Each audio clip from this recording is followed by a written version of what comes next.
Ni boardroom ya bodi ya ligi kuu Tanzania.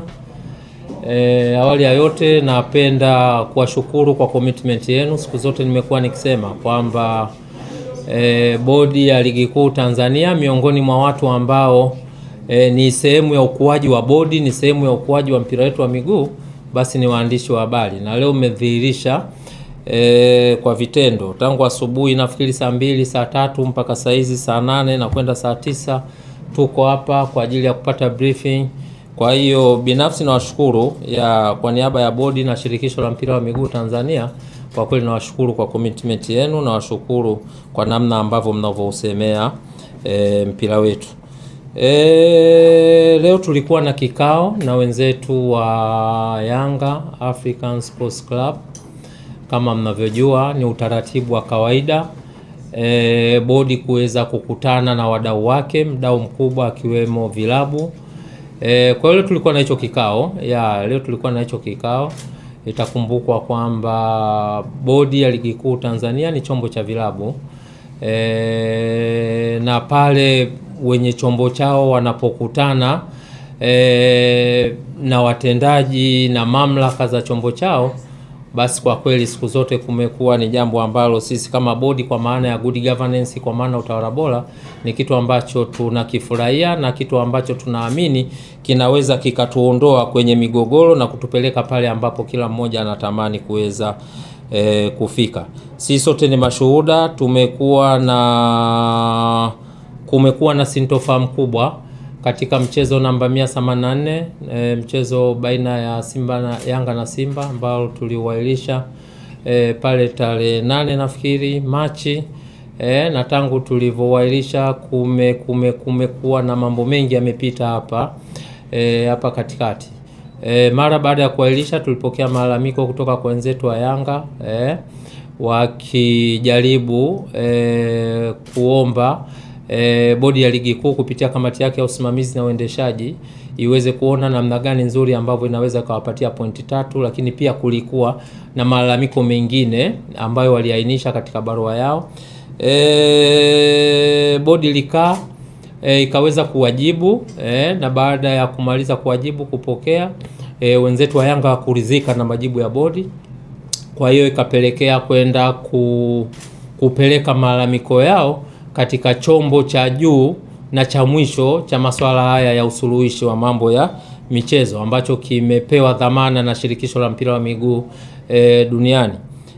Sisi sote ni mashuhuda. Baada ya shauri kupelekwa kasi walikaa wakalifanyia maamuzi, na baada ya kufanyia maamuzi vilabu vyote vilijulishwa, bodi tulijulishwa, shirikisho la mpira wa miguu tulijulishwa, na baada ya kupokea hiyo taarifa tulikuwa na wajibu sasa wa kueleza umma ni kitu gani ambacho wenzetu wa kasi wameweza kuamua.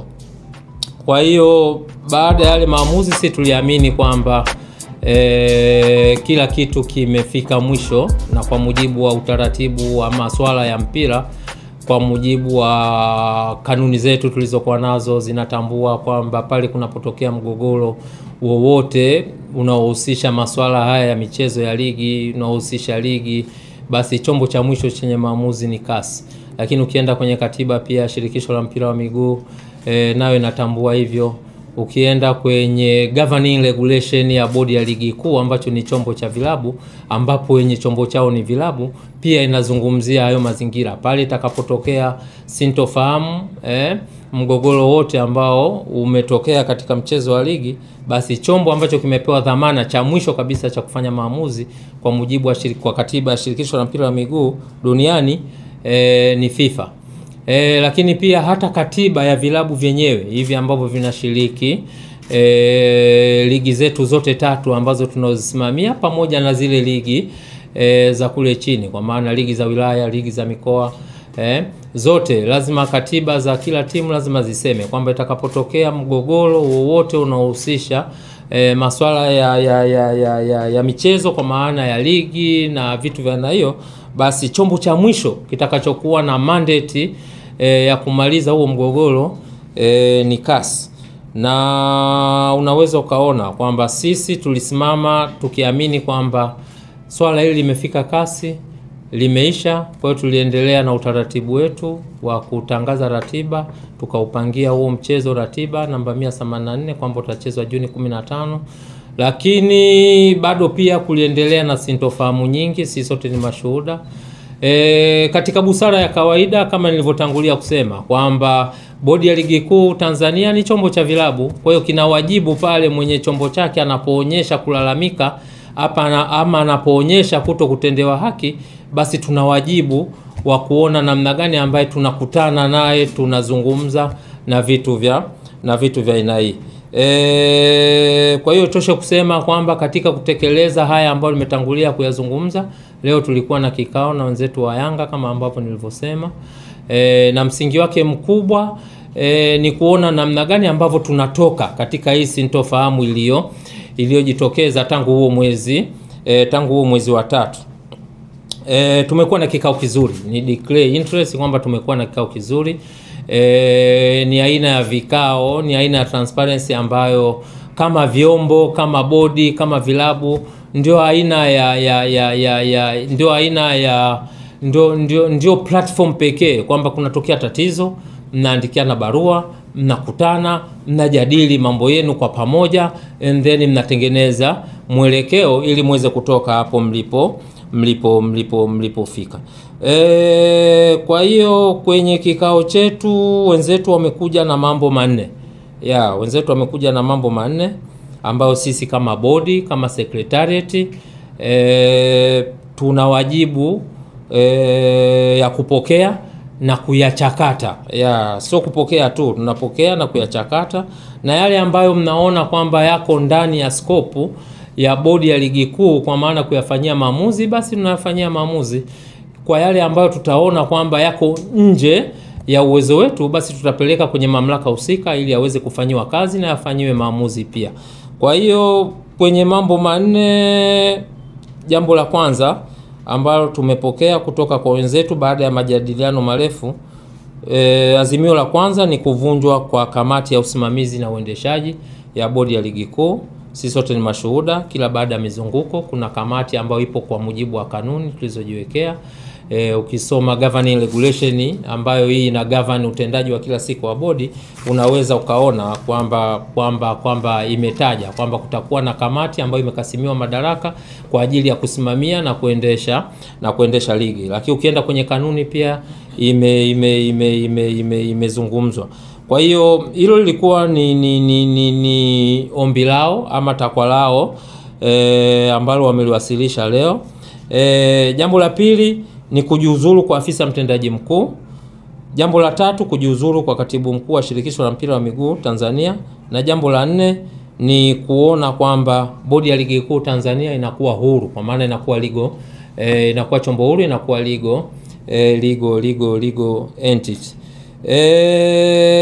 Itoshe kusema kwamba secretariat pamoja na uongozi wa Bodi ya Ligi Kuu Tanzania, kwa sababu kwenye kikao alikuwepo mwenyekiti wa bodi, alikuwepo makamu mwenyekiti wa bodi, alikuwepo mjumbe wa management committee ambayo imekasimiwa madaraka na mkutano mkuu kuweza kusimamia utendaji wa kila siku wa Bodi ya Ligi Kuu. Tumepokea. Itoshe kusema kwamba tumepokea, na ukitazama kwa mujibu wa governing regulation tuliyokuwa nayo, haya mambo yote manne unaweza ukaona kwamba yapo out of scope, yani yapo nje ya uwezo wa Bodi ya Ligi Kuu kuweza kuyapokea, kuyajadili na kuyatolea uamuzi. Kwa mujibu wa muundo tuliokuwa nao wa usimamizi na uendeshaji wa ligi, haya mambo yote manne ukiondoa ili jambo moja la kwanza ambalo liko ndani ya uwezo wa mwenyekiti wa bodi, haya mambo matatu yaliyobaki, tafsiri yake mamlaka ambazo zinaweza zikayapokea, kuyachakata na kuyafanyia maamuzi ni kamati ya utendaji ya Shirikisho la Mpira wa Miguu na mkutano mkuu wa Shirikisho la Mpira wa Miguu Tanzania. Kwa hiyo tumewaambia wenzetu kwamba tumeyapokea kwa nia njema, kwa nia ya kujenga, tutayawasilisha kwenye mamlaka husika ili yaweze kuyafanyia kazi, na baada ya hapo basi tutawajulisha kama ambavyo tulivyokutana leo na kujadili mambo yetu ya msingi. Kwa hiyo kwa ufupi sana, hayo ndio mambo ambayo tuliyajadili leo, na kama nilivyotangulia kusema kwamba sisi kwa haya walioyaleta, wajibu wetu ni kuyapokea. Tukiyapokea kwa sababu hatuna mandate nayo, yako nje ya uwezo wetu. Kwa hiyo kamati, bodi kwa maana ya secretariat, sasa tuna wajibu wa kuziandikia mamlaka zinazohusika kwa ajili ya kuyawasilisha, kuyajadili na kuyafanyia maamuzi. Naomba kuwasilisha. Asante CEO, na tutakaribisha maswali. Najua yako mengi sana leo. Sawa, tuanze hapa.